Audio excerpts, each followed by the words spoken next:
You know, whenever I think about episodes that uses cliches constantly, you need to understand that in the 2000s, regardless if I had problems with cartoon 2000s when it came to how poorly they aged, at the same time, those episodes, mainly this, can still be considered as classics to go back to. And since I've already talked about the Halloween episode from Jimmy Neutron 4 years ago, and the Phantom episode 2 years ago, this is the only way for me to talk about Sleepless and Retroville, since that there are a lot of open slots for Halloween Mania.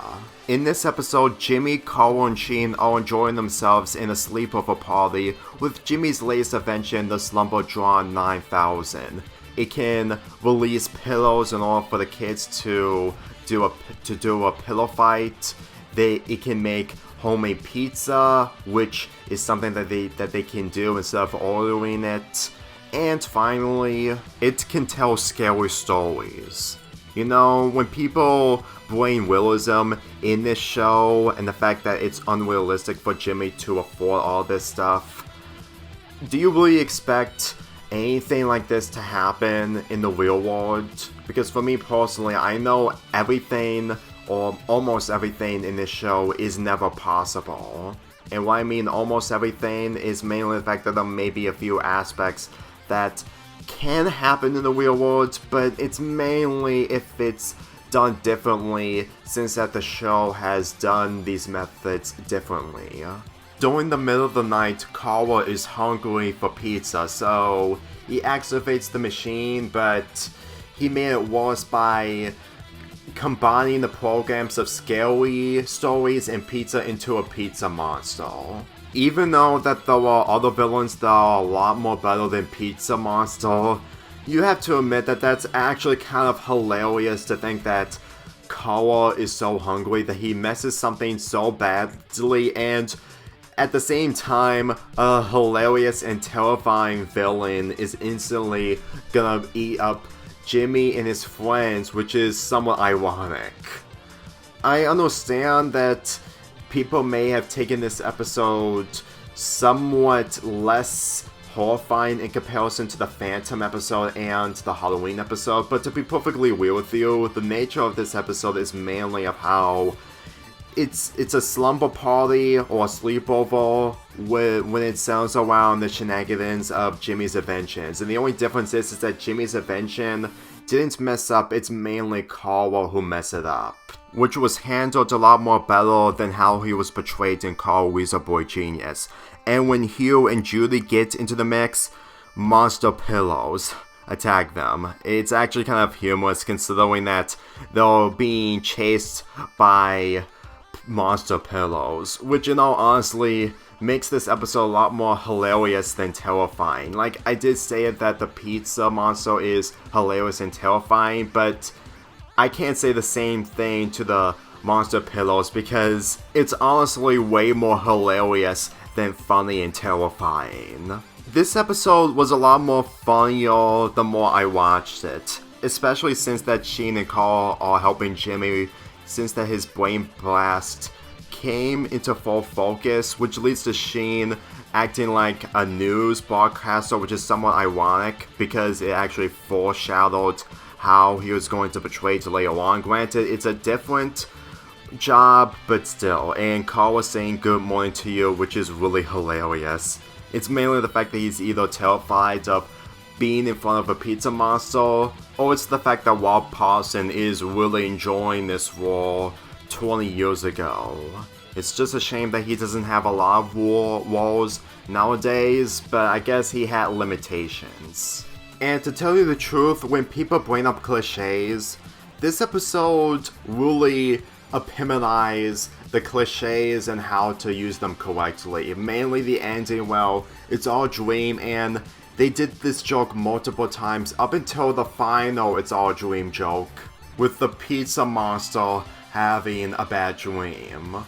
You can argue all you want that this raises more questions, but in all honesty, with the cartoon this humorous and really good, it's actually one of the only cartoons that I can accept an ending that was so over the top and hilarious. Trust me, have you ever expected an ending like this to happen?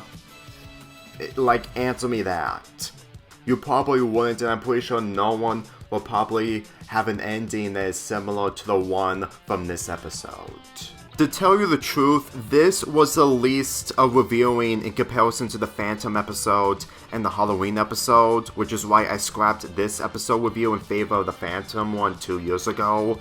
But to be perfectly real with you, watching this episode and how entertaining and humorous it is, it made me appreciate the creativity a lot more, especially of how hilarious it is. Like, the terrifying aspects of the pizza monster eating Jimmy and his friends, it's terrifying, sure, but at the same time with the irony twist with them eating them, which is mostly the opposite. It's hard to ignore it for how clever and hilarious it all is.